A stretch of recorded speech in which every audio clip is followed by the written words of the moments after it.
Good afternoon, and thank you for joining us for today's webinar. Just a couple of quick housekeeping items before we start. On the right-hand side of your screen, you're going to see a box called Handouts. Feel free to download the PDF in there, which is a PDF of the PowerPoint you're going to see today. Also in the chat, there's a link to a Google folder with some additional resources for you. And then if you have any questions during the webinar, feel free to type them in the question box, and our presenters today will field those for you. So with that, I'm going to hand this over now to Corey Loomis from the California Charter Authorizing Professionals. Outstanding, thank you. It's kind of fun to have the same first name there, Corey. I appreciate the opportunity to share with the Small Districts Association, Small Schools District Association, and today we're going to be talking about oversight, challenging time with a lot of different aspects in education. And today's focus will just be on charter school oversight. So it's actually a kind of a blended message for superintendents and districts with their oversight. Also, it's a similar message for charter school leaders as well, and we'll be getting into that. CCAP is a newer nonprofit organization, and it is focused on authorizing. It is funded by a federal grant at this point, with 2 other states in that grant. And really the bottom line is CCAP is designed to help better support authorizers, knowing that high quality authorizing leads to better support and better outcomes for charter schools. Today's intended outcomes and takeaways and things that we'll touch on will provide an update, share some information and learn and provide some resources, and point you to where you could get some support. Specifically today will be some program updates, some of the information you're probably aware of, and then some that I just wanted to underscore in some updates. And then planning. What does COVID-19 planning look like? I know all schools are wrestling with that. So in particular, what does that look like for oversight and charter schools? And just a quick introduction of myself and our other guests that will be joining us, Mike Gordon. But my name is Corey Loomis. I'm the Vice President of CCAP, also the Charter School Director for Riverside County Office of Education. Today we have Mike Gordon going to be joining us from Inland Leaders Charter School. And I appreciate Mike coming and sharing that charter perspective in regards to planning. Just a couple updates as we look at these old executive orders, governor's executive orders, and want to underscore a couple key points. So there's really, on this slide, there's no new information. The latest executive order that you're well aware of, 5620, I think that's probably about 3 weeks old now. And there's just one point that has a deadline that I wanted to underscore just for a minute. And as you're well aware, that is the executive order that deals with the flexibility and the change of the timeline with LCAP. And also when the new template will be coming out. So of course, the LCAP has been extended to the December 15th deadline at this point. The other piece that I just want to unpack just a little bit will be the written report in particular. The written report will be in conjunction with the budget. There was no flexibility, as you're well aware, with the budget deadline of July 1st. So both of those reports will be due by July 1st. And just to kind of refresh your memory on those components of the written report, the template came out, I think it will be 2 weeks tomorrow, or actually 2 weeks ago today. So it is relatively old news, but again, something just as a good reminder. So as you're well, all LEAs, including charter schools, are required to have their summary. And I know that template came out with those key components of responding to and summarizing delivery of high quality distance learning opportunities that were provided. How did charter schools provide school meals, or their plan for that? And for those that fell in that category of providing student services, supervision, was required in that original executive order. I think it was 2620, providing student supervision. So the fourth component to the written report actually has to deal with how did LEAs, how did charter schools provide services and support to unduplicated services or students? I'm sorry, unduplicated students. How did they provide those services? So that would be the fourth component that's required in that. And in case you haven't seen it, but that's the template from the CDE. So the challenging part is this is a high level report that's expected.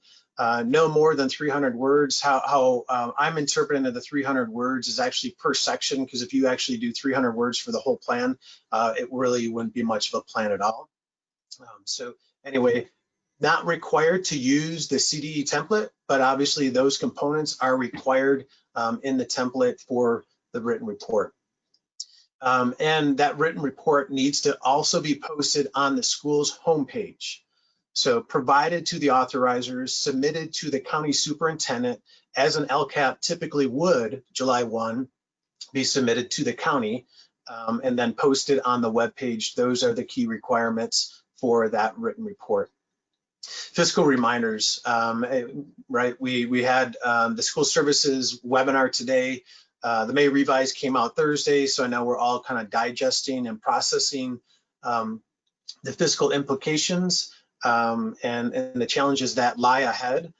This is not necessarily a fiscal oversight, but just a couple of key reminders as we look at charter oversight and charter operations, thinking about all the different aspects that are required and needed for planning for success in the future. Again, this is not a fiscal update, and this is just a reminder of things to look forward to and planning purposes in this higher kind of conversation regarding fiscal planning in the future. Thinking through the different levels and determine priorities. That's what charter schools leaders should be looking at with the guidance and oversight of their authorizers. Some strategies of managing expenses. Really, cash flow is going to be huge, and thinking through how to best plan for cash flow is going to be imperative. So just some reminders as we would for any LEA, considering pausing extra pay, freezes, managing substitute costs, thinking about at the secondary level how you could utilize and expand those teaching credentials, rethinking health and welfare benefits, and reconsidering timing of capital expenses. Maybe it's time to pause all those things as you prioritize. Again, this is just a kind of reminder on best practices as we move forward for that. This, in particular with authorizers and guidelines to charters, these are the key considerations for authorizers to charters. Developing a unified message to all charter schools for budget assumptions, and helping and pointing them to the right direction to ensure charter schools are aware of the timelines and the different waivers out there. And plan for obviously an economic downturn, which we are in. I know when the May revise came out, I know there's a general percentage of 10% cut, and then there's kind of nuances with that, with COLA or not COLA, and what does that look like, but roughly around that, and dependent on the federal potential support in the future. Train leaders on cash flow management.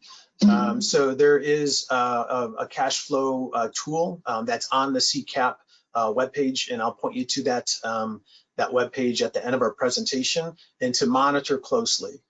So right now we're in the process of monitoring and doing it as oversight with Riverside County Office of Education, doing an analysis of all our charter schools and looking on a spreadsheet and really calculating cash days cash on hand. So how many days they have cash for the cash flow. So that's how we're analyzing it now, and then we're working closely with charter schools in that particular area.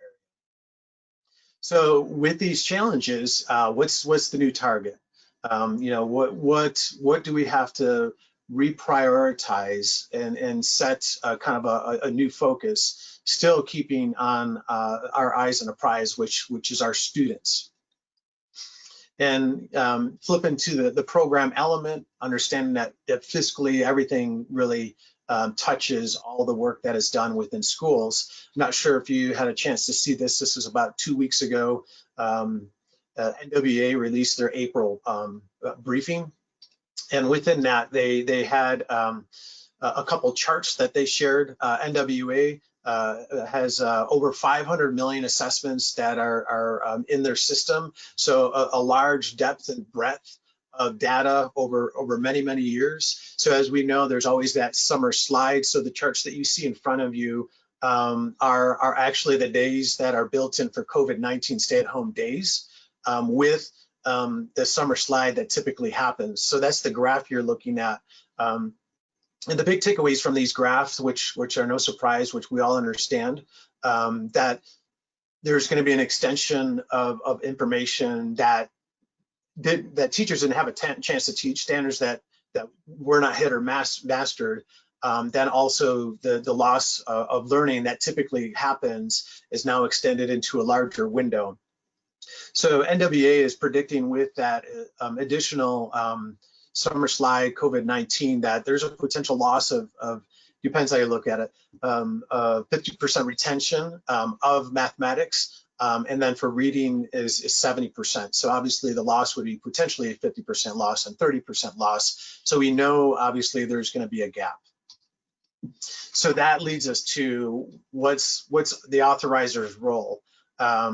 You know, in the first few weeks, you know, as far as our practice, I think it was probably about 4 weeks, we just let everybody kind of adjust to our new reality.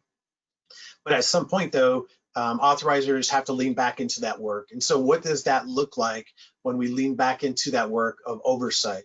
And on the chart in front of you, you see kind of this picture graph. You know, there's always has been a tendency kind of politically in our state to weigh heavily on accountability. And we even see that, you know, with new legislation on accountability and dashboard driven. And then on the left, we have grace, support, and flexibility. So sometimes those words are not kind of commingled in our charter work and authorizing work in the state of California, but this is where we're all at in the middle of this crisis. And in my opinion, this is an opportunity to reset relationships, improve relationships as far as that authorizer charter school leader relationship. And really, in my opinion, it's time to really lean heavily on grace and support and flexibility with the ultimate goal of keeping focus on student learning, which means that we have to come along side charter leaders and help them on that journey for their students. So this chart that you see in front of you, we got the bottom circles here. So that's kind of the totality of oversight, and in particular operations of charters, right? Just as small districts, you have maybe less staffing, less capacity in some different areas. So we all wear multiple hats. And I was a former charter leader actually with Mr. Gordon, who's joining us. So I completely understand those challenges and thinking through all the facets of a charter school, knowing that you have to manage and oversee all these aspects with the governance, still the critical key point part of oversight. And actually it's probably, in my opinion, probably the most important part of oversight is overseeing the governance aspect. Because at the end of the day, those nonprofits, those governance structures, the governing body is ultimately responsible for the performance, the health, the fiscal viability of charter schools, and also ultimately the hiring and firing of the CEO, kind of executive director, and higher level staffing. They're responsible for all of it. So the conversations that I'm starting to have with our charter schools in our portfolio is really around planning. It's not that much different, and it's paralleling and overlapping what's happening in districts as well. Similar conversations. And in our county, we're actually bringing both charter leaders and charter schools together with districts to help think through and plan. We're developing a new guidebook on how to reopen for our county that's going to be out in about 3 weeks. So thinking through what does phase 1 look like and what does phase 2 look like, not necessarily in the same vernacular as the governor and their description of phase 1 and 2. But we know a couple things for sure, right? You're winding down. Charter schools are winding down their school year now. I have a couple charter schools that their school year is going to be done next year. So how are we winding down now in phase one? And then what are we doing and thinking through for phase two as far as reopening? So that's another piece that is known but still fuzzy. We will be opening. It'll be a modified opening, but that's probably the extent of what we know. We don't know how modified, and we don't have the exact timelines, but we know that there will be an opening. So to help us think through as far as a charter school leader's perspective and planning and thinking through the future, as we just touched on those two phases as far as now, I think ultimately once we get going, we want to think through and backwards map, as challenging as it may be, through that June 30th, 2021 school year, next school year, at the end of that school year, thinking through the various realms of where we want to be with our program and our operation, and fiscally, where do we want to be at the end of next school year, knowing that we've got fiscal reductions, and we also have this learning gap that we have to overcome. So appreciate Mike Gordon, the executive director and founder of Inland Leaders Charter School, is joining us to help us with the charter voice and some perspective. So Mike, again, I'm super glad that you're able to join us on this particular webinar. And I think what I'm going to need to do is probably stop, and Corey will have to switch over to Mike Gordon on his presentation. Mike, I just sent you the presenter. And okay, there we go. All right. As a presenter, can you still see me as the presenter? All right. Hey, thank you for having some time and attention for me today. I was hoping to just come and bring a few resources and ideas in regards to just a charter perspective. Thanks for Corey for his leadership in this as well. I hope today is beneficial and it gives you some insight to what's going on in the charter land. I operate a K-8 charter school that I founded in 2007. It's about 1,000 students. We currently have a 4-member board right now, and we are navigating these waters as much as anybody else is. We're not experts by any means. We've had some experience, maybe a little bit more than most charters, since a lot of them are new. But I wanted to just share a little bit of my experience so far and kind of where we're at, and maybe a mindset for planning for charter schools and maybe for districts as they work with charters. So one thing that I've really tried to do is try to unify our program, our stakeholders, our staff through different kinds of themes. And sometimes people think that's gimmicky or what have you, but it really does give us kind of a unified charge of where we're headed, what's the philosophy, what are we trying to accomplish. So this year I kind of stole School Services of California's idea when they released a memo about battening down the hatches. But I went ahead and extended it, and I felt like, you know what, we need to raise the sails. This is not a time for us to go into hiding, specifically charters who are really built on innovation and doing things a little differently than maybe traditional districts. One advantage I have is I came out of a traditional district in Yucaipa-Calamasa as a site administrator and was able to found a charter that is independent of the district, but it gives me maybe kind of both sides of the aisle perspective. So bear with me as I'm working through this Prezi a little bit. I just wrote down a few ideas maybe for us as we move forward. But there's a few things as an organization we thought about presenting and providing to our stakeholders. First was just what do we need to do before we set sail? We shut down. March 16th was our last day for our sites. We have 2 specific sites, and we needed to know where we were headed. What were our core values? What was our destination, the target, the outcomes that we were looking for? And there was no map. So what was going to guide us on this actual journey? And I use a lot of the nautical terms. We kind of stick to that. So I apologize if that gets a little old in a sense. But we had to think about those, really what makes up Inland Leaders Charter Schools as an organization. And it was good to evaluate that. So I would encourage those that are out there and running organizations, rethink what you're doing with your LCAPs. We've gotten the extension through December, but we went back and talked to our stakeholders, because this crisis time really brought to the level or to the head, I guess you could say, what is it that makes us us, and what is important to us. And so we actually designed our core values in some ways. And so those are innovate, accelerate, and cultivate. And so that's really what makes us us, as innovators. We're accelerators. We're always trying to push the limits in terms of our achievement and where we're headed. And then we're cultivating relationships. That's a big relational piece for us. Our response to the destination was really kind of timing this out. And I know, Corey, you had some timing slides in your presentation coming as well. But in March, we just wanted to make sure that we got all students and staff participating. That was our goal for the end of March. We were fortunate we had spring break the last couple of weeks in March so that we could really plan that out. But we wanted to get everybody on board. And that meant a lot of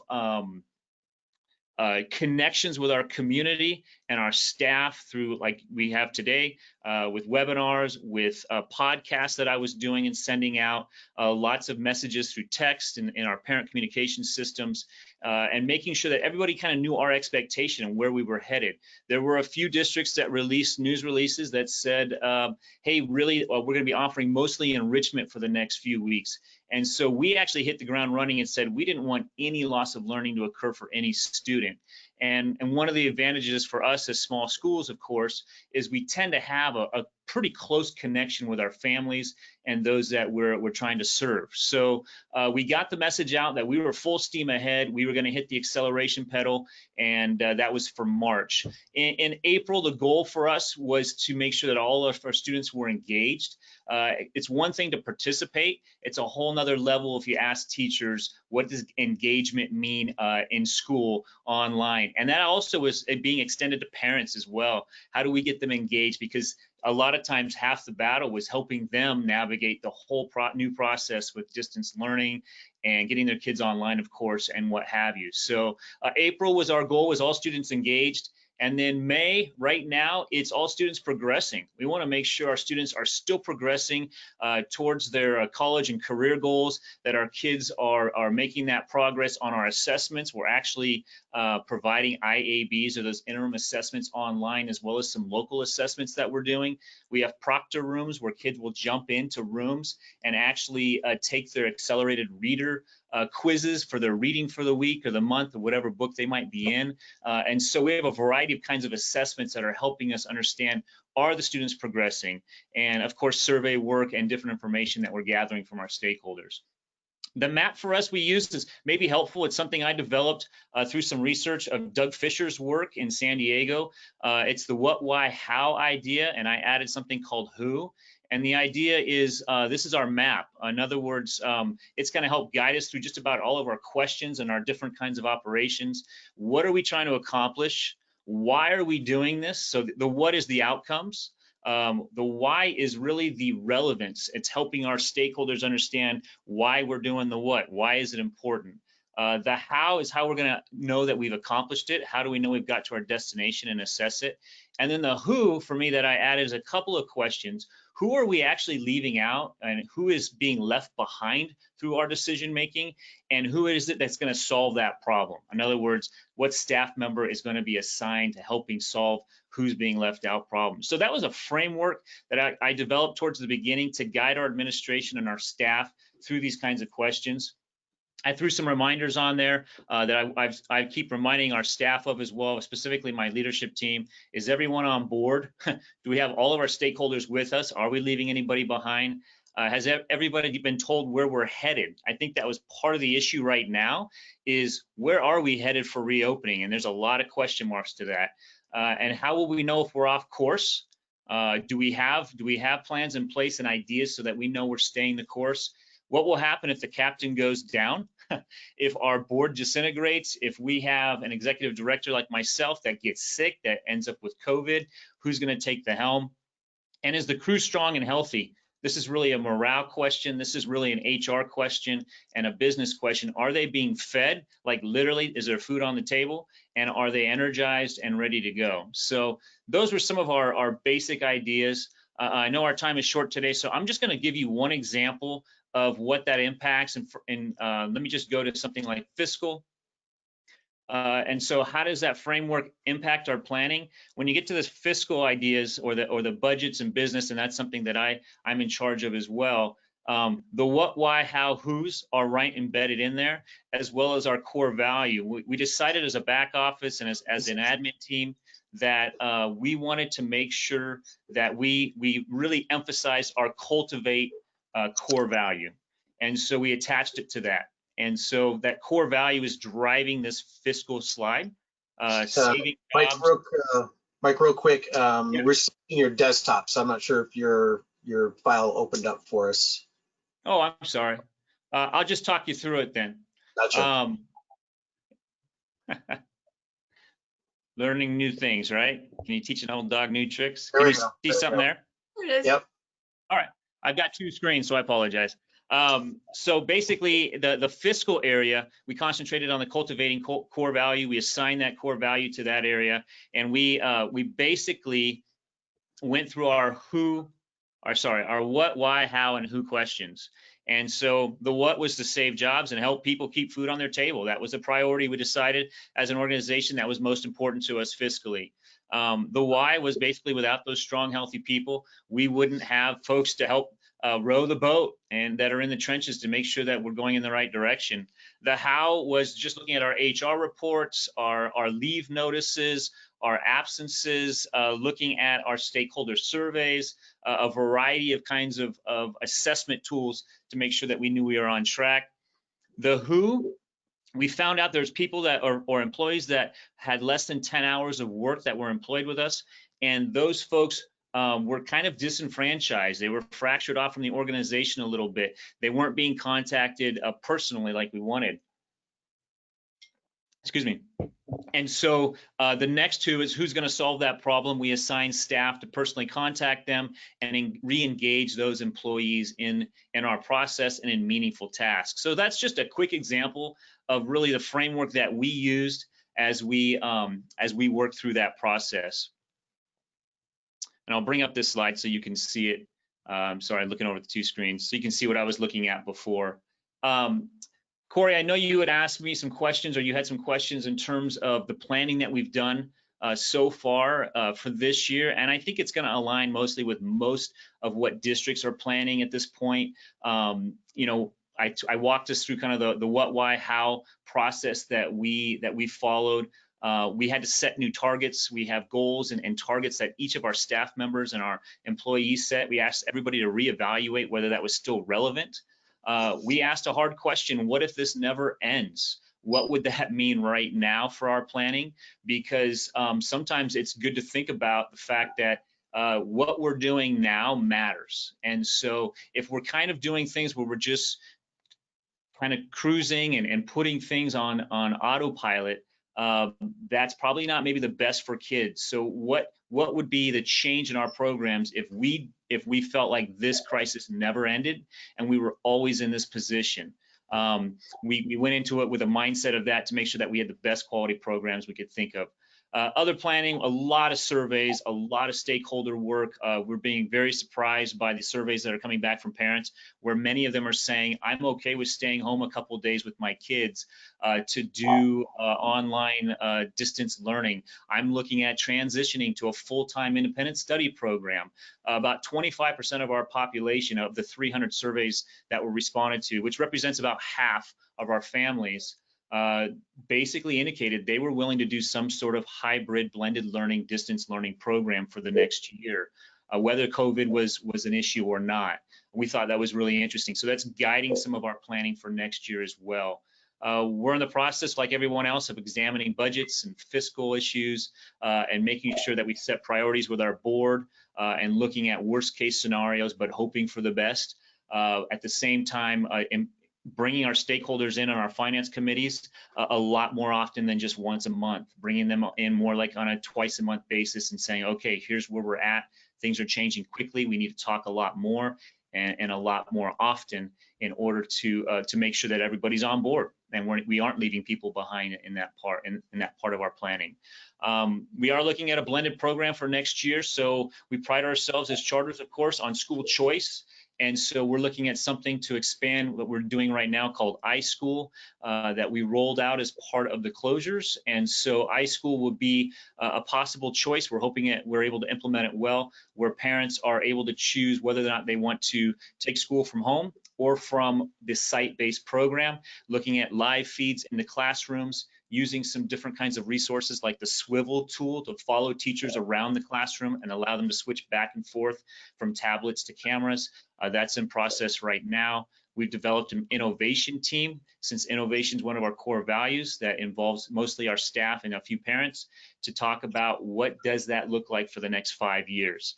What is it that we can do to develop to better serve our students, especially those that are typically disenfranchised. So that's just a quick snippet. I could probably go on for another 2 hours about planning like anyone else about what we're doing. But we really are considering what it is that our community needs. Every community is different. And we tend to have a little bit more of a libertarian type of personality in this area that says, I don't want Big Brother to tell me what to do. And so we're navigating that a little bit more in terms of who's going to get left out, who's going to get disenfranchised or fragmented from our population based on the decisions that we're looking at making.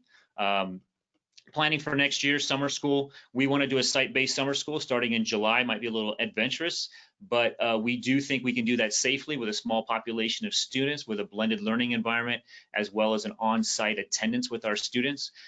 Corey will be looking for some of those guidelines that Riverside puts out. We'll be relying on our counties and our CDC and health offices to help us with that, to make sure that things are safe. I would encourage you to reach out to local authorities and agencies, local medical folks like we have Loma Linda in our area, to make sure that our protocols make sense medically as well. We are doing things like intercessions in our break times for we have a break near Thanksgiving of a week. We have a winter break of 2 weeks. We're looking at rolling out actually extra days of instruction for our most at-risk students during those days and bringing them back. We're looking at satellite classrooms online on site as well, where we're separating kids out for social distancing reasons and pumping a feed or a video feed in the classrooms, having those students supervised, trying to figure out ways of meeting some of those requirements that some of the counties are asking us to meet. It's going to be very, very challenging, of course. But I think we start sharing ideas like we are today and putting our heads together. Many of us can probably find ways that really make sense and are realistic to our programs. Corey, would you like me to answer some biggest challenges at this time? I don't know if you want me to move on any farther or. Yeah, good time to pause. What I was thinking is as we're transitioning the presentation, Corey, if there's any questions from Mike here as we're kind of transitioning our presentation. Mike, not right now. We don't have any questions right now, but remember that question box is on the right-hand side of your screen. So if you have any questions, feel free to type those in there. All right. Biggest challenges for charters in general, and again, every charter is unique. We happen to be a leadership type of an academy, and there's so many different kinds of charters. So don't take what I say speaking for everyone. It could look different for different charters. But right now, the fiscal crisis, of course, our charter thankfully has been around long enough to build up reserves and have some healthy reserves to kind of weather this storm and get us through where we need to go. So we are looking at minor cuts, but I know there's a lot of charters, especially if I was a new charter and just my first few years of operation, they are going to be struggling. Unless they have some sort of large endowment or private funding, they are going to be looking for cash and support and help. And I would really encourage districts to be patient with that and to be a support for that as well. Because just imagine you as a district trying to get yourself off the ground. It's really the same idea. It's a mini district that started, and to start in the last 3 to 5 years probably means the reserves are fairly low, and so that's one of the main issues. What else keeps us up at night? High morale, just like anybody else. How do we keep morale high? How do we keep burnout from happening? Charters tend to hit the accelerator when times sometimes get tough. It's just kind of the personality of many of the charter leaders. And so we don't want to hit the throttle too fast and leave people behind. We want to make sure that everybody is still with us. And so we want to prevent burnout amongst just the heavy load that's being placed on the folks in the trenches, which is our teachers and our support staff. Want to make sure that all of our students are engaged. That's a big challenge for us. Again, are they engaged and progressing? We still have students that are what we say on the dark side. We can't find them. We're calling community services to do knocks on the doors to make sure they're okay. Those kinds of folks, they have specifically kind of checked out. And so that kind of just brings to light some of the disparities that might be out there. We were fortunate enough to share our technology that we had on the site with every student that needed it. We checked out over 300 devices that included Chromebooks, one-on-one Chromebooks, as well as hotspots for all of our students through the Digital Wish program. And if you need any information that I mentioned in passing, feel free to shoot me an email. I'm sure Corey can provide that to you as well through this presentation, but I'd be more than willing to make myself a resource to whoever needs it. We believe in just service leadership, and so I'm here to serve you if you need help with anything. Also, just the community support for tough decisions like I mentioned earlier, preventing that division amongst our stakeholders during this time. There's a lot of stress, a lot of anxiety. How do we go about making decisions that don't make those fractures even larger? We have something called anti-maskers now in our area that are saying we will never wear a mask, kind of as opposed to your anti-vaxxers in the past. So how do we keep them in the fold and keep them engaged in what we're doing? The other thing that keeps me up at night is how do we meet the basic needs of our families? I'm sure that's district-wide, statewide for everyone. Students, I've had a few situations where students are going to behavioral medical centers because of a suicide watch or issues in those circumstances, and that just aches. That aches, I think, for anybody in a leadership position, because if they were at our sites, we may have been able to head that off a little faster. But it's a problem that we have to address in terms of the emotional needs of our students, our parents, and our staff. And then others that I kind of wrote down just really quickly. How do we engage our local community when they're not necessarily ready for it? They are kind of hunkered down. They're in their shelter-in-place orders, and so there's a lot of resources that are going a little bit quiet, and it's going quiet as well because of our economy. And so we're losing some partnerships and some of those things that really came alongside to help our kids and our families with services. So how do we re-engage them, and how do we develop new services in our communities so that the ones that are disappearing are replaced to continue to help our kids? So those are some of the big challenges that we see ourselves facing. Again, just something to our local needs and situation. And then the authorizer information in terms of what should authorizers know. I know, Corey, you had that in your slides, and be more than willing to take my slide off. I'm done now. But really the flexibility like Corey talked about is something that I was thinking through. Expect charters to innovate and experiment. That's why we're here. If we're not doing things much differently than our local districts, then sometimes there's just not a reason for us to be there.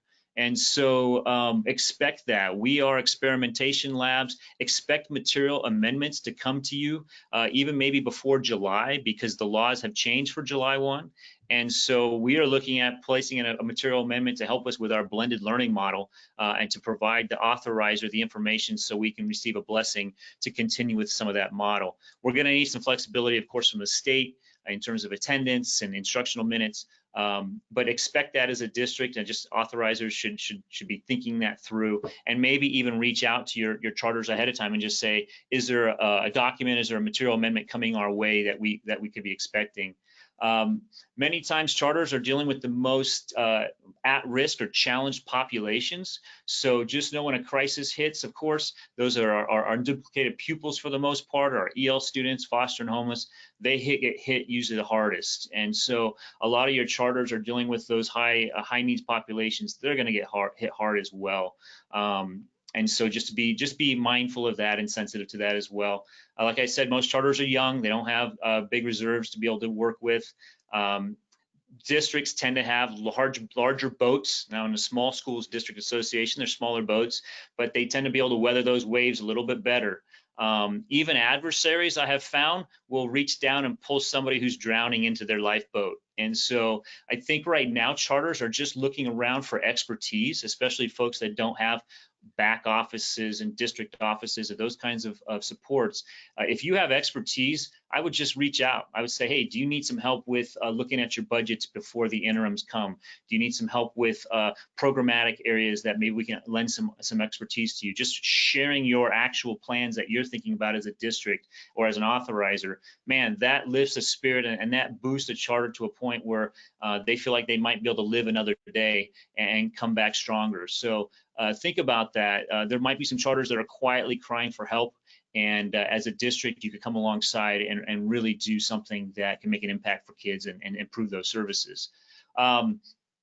And also charters like to serve alongside other people. I find a lot of charters are very willing to make an impact in their community more than just educationally. So looking at projects that might unify you, if you've had adversarial relationships in the past, that might be more unifying, whether it's feeding the homeless or supporting a food shelter program or a rent support program in your community. Those are partners. Sometimes those are just willing and waiting folks, the charters are, to come alongside, and they're looking for ways to partner with districts and their communities. Other than that, I just kind of wanted to end with, value the person over the polish. A lot of times districts have had 80, 100 years to polish themselves up, to wax the car, the boat, whatever it is. It looks really good, and they've had a long time to be able to do that.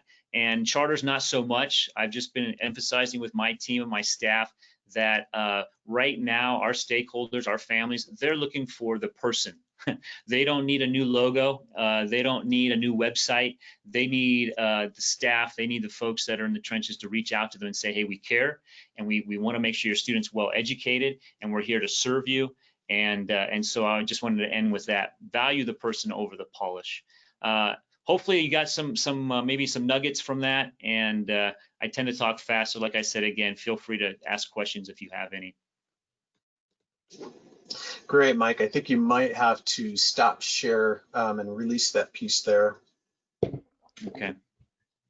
Good. Appreciate Mike's perspective, and that just gives you a little bit of insight if you didn't have that insight before from where their next steps and what does that look like at their point there. We did.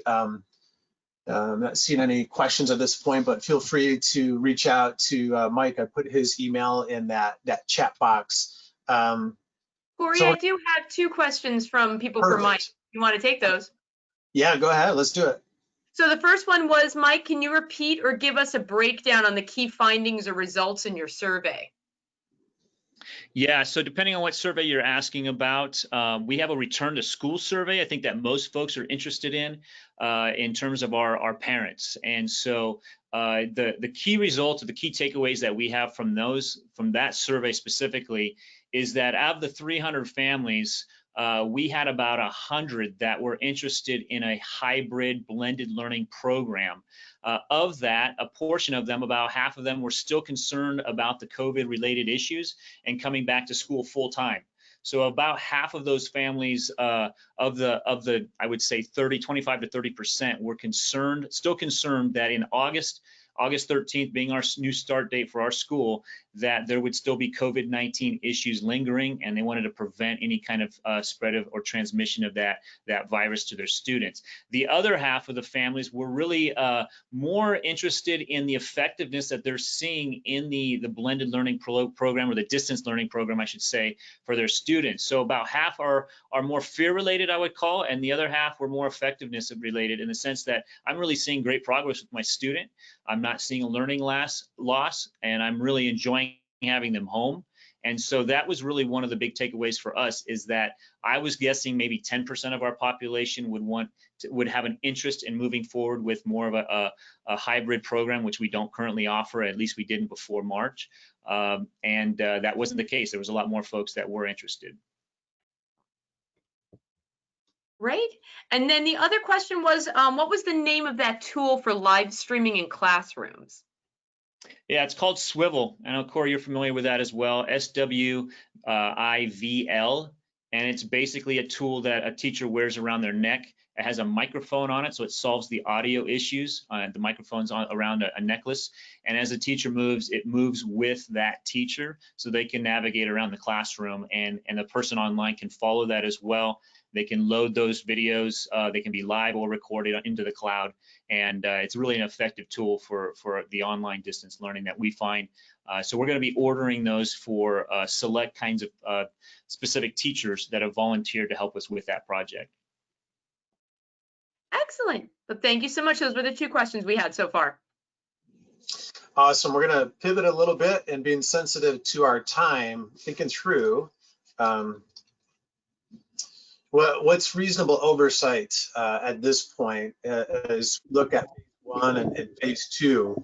And I think one thing to keep in mind, and I did share that teeter-totter and that balance with that flexibility versus oversight. You know, what I'm seeing with our practice locally is it's safest and best to just stick with the clear black and white issues. I think we're well aware of almost the non-negotiables that are required for oversight, but also for charter schools to be following many black and white kind of areas that they need to be compliant with. And I have a couple of examples here as well. You know, with the suspensions of a couple pieces of the Brown Act, that didn't waive the whole Brown Act, right? So looking at, are your boards still posting their agendas? One thing I'm finding is that we're not being consistent with posting on the home webpage and the timelines. Are they still posting with 72 hours? So all those other facets are still required by law and are still, in my opinion, are black and white issues for compliance. Then we look at fiscal. Obviously, we're looking at the fiscal planning, the fiscal adoption, and the submission. With that, we're looking at program. We talked earlier about that written report. With that written report, so I think there's critical pieces in each of those particular areas of oversight that the charters, that oversight, that authorizers can lean into and of students and staff members.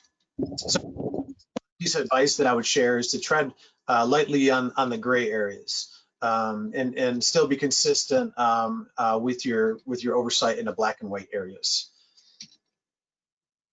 You know, and Mike touched on a few of these things. I did share this slide earlier. The areas of consideration of where authorizers can lean in and do that oversight. So one thing that we practice has been check-ins, depending on the size of your portfolio and how much time you have. But we've been checking in with all of our schools.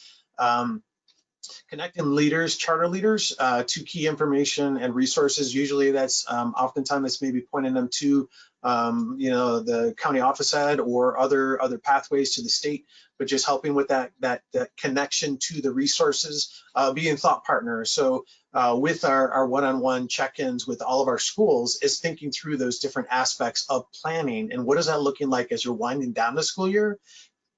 And what does that look like for phase 2? We've been having great conversations about assessment. What is it? You know, there's different opinions on should we assess at the end of the school year like we normally would, or should we wait till the fall, wait till we have some normalcy? So there's a split opinion on that. And as kind of Mike has indicated too, with all LEA's plans, there's no right plan, there's no perfect plan. It has to have the key components, and we all have to be moving towards student success. But there's nobody has any, you know, nobody has all the answers or the right answers at this point. But collectively, we can do that together, being a thought partner and leaning in more. So this is just an example. This was an early check-in sheet that I used. With our first one-on-one check-ins, we've gone through and we're in the middle of our second round of check-ins. I created these key questions to consider for charter leaders, and we're retooling and revamping these as we move forward as well, but it's around the same areas, which is tied back to that original executive order of expectations. So we've conducted these one-on-one check-ins. This is what it's looking like with our kind of second round of check-ins. We don't have fully developed questions. We've kind of used similar questions from the first round, but again, just thinking through the different aspects of operations and program and fiscally, what does that look like? What does that look like as you move from phase 1 to phase 2? Had a lot of conversations with the secondary schools. What's graduation looking like? What's lottery and enrollment looking like next year? That's an absolutely critical piece to monitor and to ask questions about. So looking at all these different facets, and again, looking at their written report, giving some input on that, knowing ultimately their board approves it, understanding that dynamic. And understanding the clear roles and boundaries with oversight. But that this is another, if you're considering checking in with schools, these are conversation points that you could drill down in and have deeper conversations with the charter leaders. So and one thing that we are working on through CCAP is we're developing similar to key questions to consider, but almost a check sheet rubric.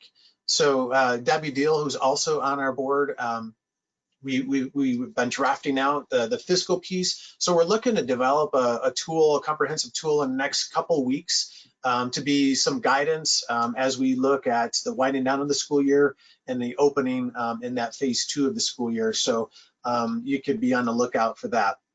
So I'm not sure if we have any kind of authorizer specific questions. Mike did touch base a little bit on that idea of flexibility. We've got charter schools that are talking about material revisions at this point. I know that just like all of us, kind of prioritizing and triaging the priorities, it seems to me it makes sense that the governor would have to have some type of an extension as we look at distance learning for all LEAs. There's going to need to be relief for districts and neighborhood schools. And as we've seen with previous executive orders, their charter schools are also under in that same executive order. So it seems like there would have to be some relief for seat-based. I'm not aware of any conversation about that piece, anything that is actually being formal or being looked at legislatively or by the governor.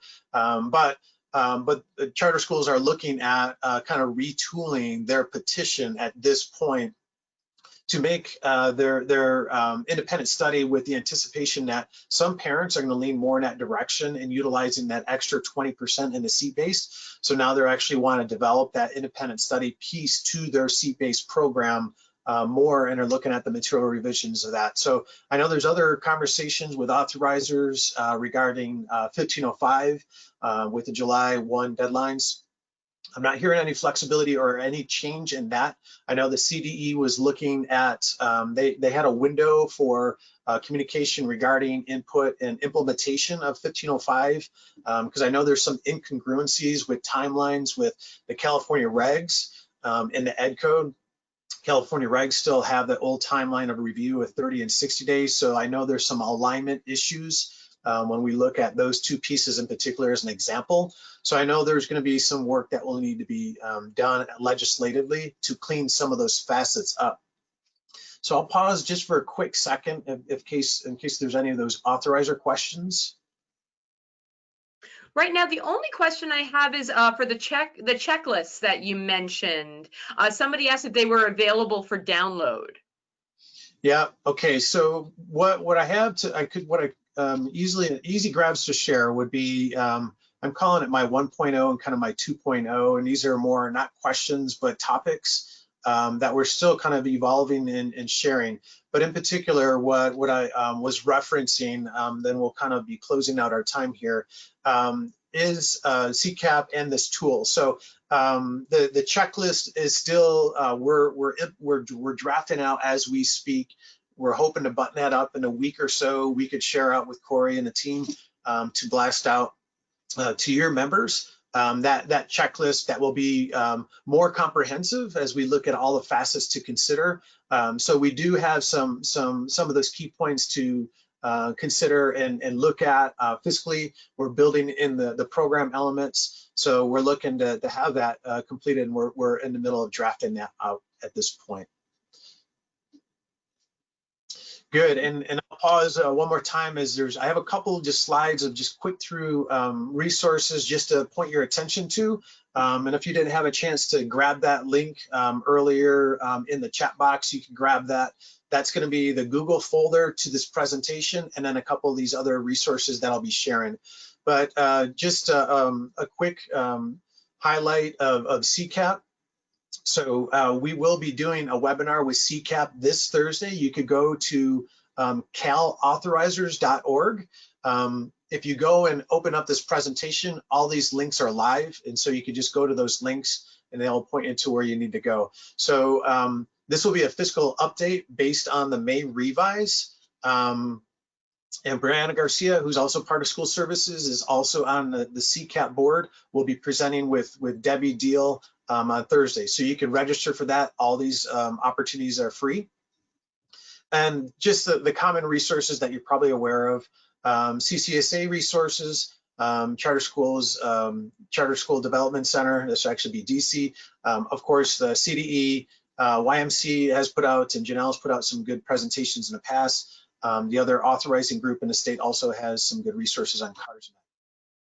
Then real quickly on these guidelines, these are organizations, and RCOEs has developed a draft kind of opening guidelines, and right now we're building out a more comprehensive one that will be out in about 2 or 3 weeks. But these are just examples that are out there and point to resources, San Diego County Office of Ed. So as you yourself or working with charter leaders, you know, these are resources out there for things for them to consider as we reopen, have a modified reopening.